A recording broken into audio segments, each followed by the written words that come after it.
L'énagramme, tout simplement, aujourd'hui nous allons parler de la structure 2, 7 et de la structure 8, d'une particularité, là encore, qu'ils partagent. On peut simplement rappeler que l'énagramme, c'est un système d'étude de la personnalité très ancien. On peut le voir, pourquoi pas, dans un premier temps comme un outil de développement personnel, mais il ne faut pas s'y tromper. Ça permet de conscientiser des zones d'ombre très importantes, des zones d'ombre qui soutiennent négativement notre personnalité. Donc au fur et à mesure qu'on va se libérer, et on se libère encore une fois, c'est émotionnel qu'on se libère, c'est émotionnellement qu'on se libère, et les émotions sont souvent ressenties corporellement sous les épaules. C'est une chose de savoir que j'ai vécu de la tristesse, de la peur, de la colère, c'en est une autre de la libérer. Voilà. Donc on finit simplement cette petite parenthèse ici, et donc on va simplement parler de l'énéagramme, bien sûr, et de la structure 2, 7 et 8, qui partagent cette tendance systématique, en tout cas entre guillemets à niveau moyen, de tourner l'attention vers l'extérieur. Alors, personne n'est moyen. On pourrait dire qu'il y a une activité dans le monde qui est plus ou moins positive, constructive, plus ou moins stagnante et plus ou moins négative. Et donc là, on va définir bien sûr un niveau entre guillemets moyen. Donc le 2, on est dans le monde de la tristesse, et donc il va justement camoufler cette tristesse, cette sensation qu'il a ressentie de ne pas être aimé, de ne pas avoir d'importance, en justement se tournant vers l'extérieur. Il va chercher l'amour à l'extérieur de lui. Donc il va potentiellement s'oublier complètement et va systématiquement proposer de l'aide aux autres. D'ailleurs, on peut se demander si c'est de l'aide ou si c'est pas un peu un côté sauveur qui peut même le faire souffrir parce qu'il est frustré. Il est frustré, il a l'impression qu'il n'a jamais de retour, qu'il n'est pas aimé suffisamment, qu'il fait beaucoup pour les autres et que les autres lui donnent peu. Mais cette blessure de rejet qu'il porte, justement, si les autres venaient à lui donner peut-être des marques d'attention, il aurait tendance peut-être à les réfuter. Donc le 2, eh bien, tourne comme le 7 et comme le 8. Le 2 tourne son énergie vers l'extérieur. C'est une tristesse qui est à quelque part endormie. En tout cas, elle est maintenue à l'écart parce que pour retenir cette tristesse, pour ne pas s'occuper de cette tristesse, de cette injustice souvent qui accompagne cette tristesse que vit le 2, voire de l'esprit de vengeance, voire d'une sensation d'abandon. Bref, pour endormir ces malaises, eh bien, il va tourner l'énergie vers l'extérieur.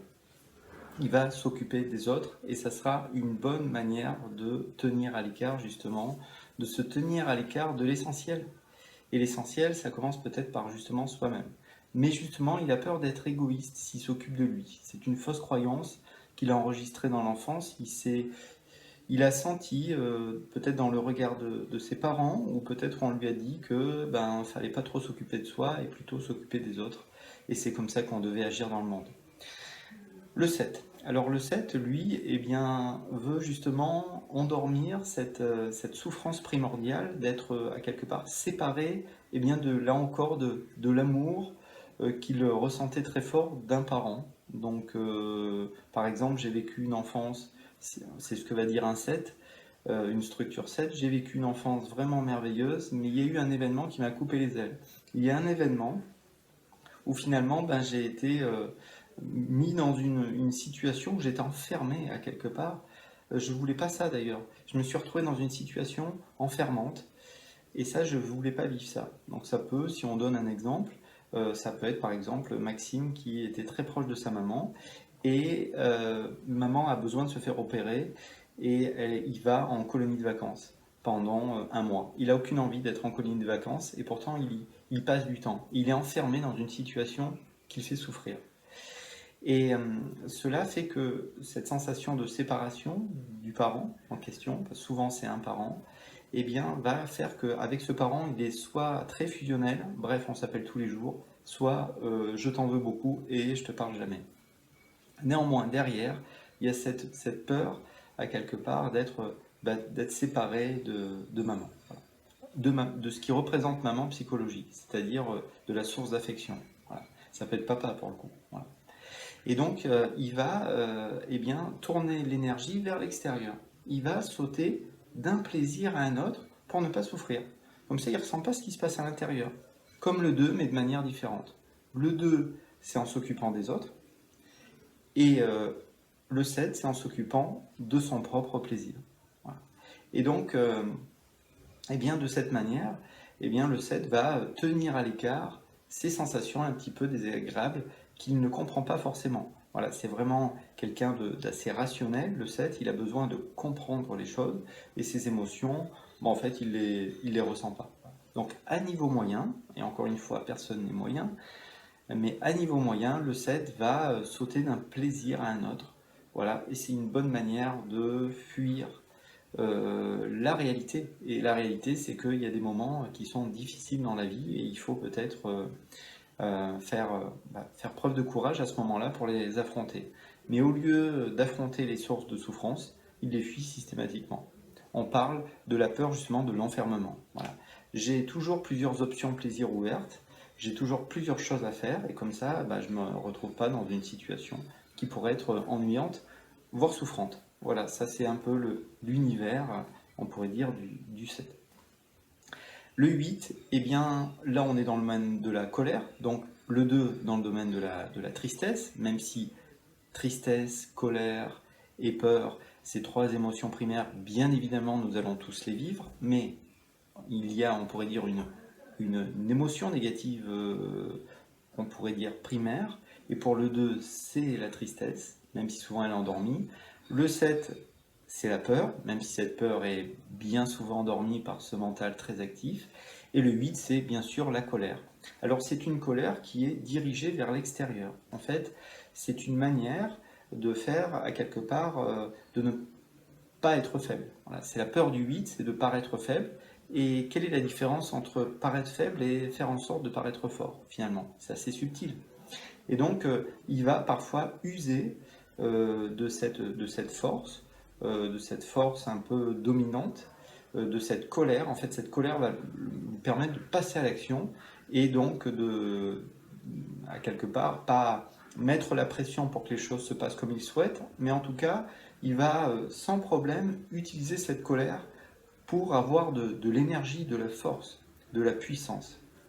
Et c'est une bonne manière, là encore, de s'éloigner de cette sensation ressentie dans l'enfance où justement le 8 s'est senti faible à quelque part. Il s'est senti dans une position, pas forcément de faiblesse, mais il a quand même enregistré qu'il y avait les forts et les faibles et que eh bien, si on baisse trop la garde, si on est trop sympa, trop gentil, on risque d'être quelque part englouti avec les faibles.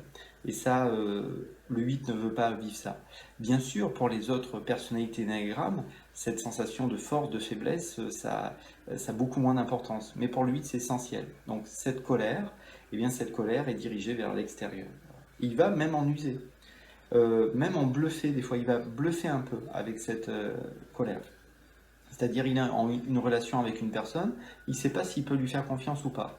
Et bien en fait, il va laisser éclater un petit peu quelque chose de puissant et il va voir la réaction de l'autre en face. Si l'autre est stable, il se dit bon ben ok, c'est vraiment je peux en faire un allié, on peut avancer ensemble. En revanche, s'il agit d'une manière, s'il semble faible, peut-être qu'il faut que je me détourne de lui. Donc le 6 lui aussi a besoin à quelque part de souder autour de lui, il est plus à l'aise en action collective, mais c'est pas pour des mêmes raisons. Le 6, c'est pour dépasser la peur, et à quelque part, c'est la colère qui met le 8 en action, vers peut-être le fait de se rapprocher éventuellement de certaines personnes. Donc ici s'arrête ce petit moment de partage spontané. Si on le résume en 30 secondes, le 2, eh bien, c'est une tristesse qui est endormie, il se met à disposition des autres. Il quémande de l'amour à quelque part, plus ou moins inconsciemment. Le 7 endort sa peur complètement en sautant d'un plaisir à un autre. Voilà, d'avoir toujours des options plaisir ouvertes. Voilà. Toujours être occupé à pouvoir faire autre chose. Et donc le 8, eh bien, lui, c'est une colère qui peut se manifester dans le monde. C'est cette force qu'il y a derrière la colère. C'est une énergie très créatrice, là aussi, à quelque part. C'est cette capacité à passer à l'action dans le monde. Voilà. mais en force, voilà, quelque part. C'est cette capacité à ne pas lâcher l'affaire. Voilà.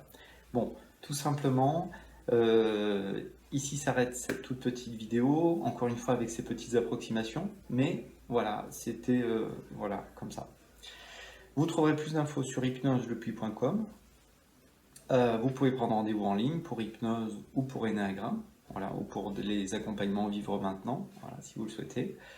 Encore une fois, c'est vous qui le verrez parce que ça me. Voilà, il y a l'élan, comme on dit, de partager voilà, autour de l'énéagramme. C'est vraiment un outil qui peut nous aider. C'est une chose que de comprendre des choses avec l'énéagramme, ça en est une chose, une autre que de s'en libérer. Voilà. Et je vous le rappelle simplement, peut-être que c'est en commençant à travailler ce qu'on appelle l'attention première, j'y reviendrai dans d'autres vidéos, même si j'ai déjà fait une vidéo sur le sujet, c'est en travaillant votre attention première que potentiellement vous pouvez vraiment dépasser des zones d'ombre importantes. Allez, peut-être à bientôt, prenez soin de vous, au revoir.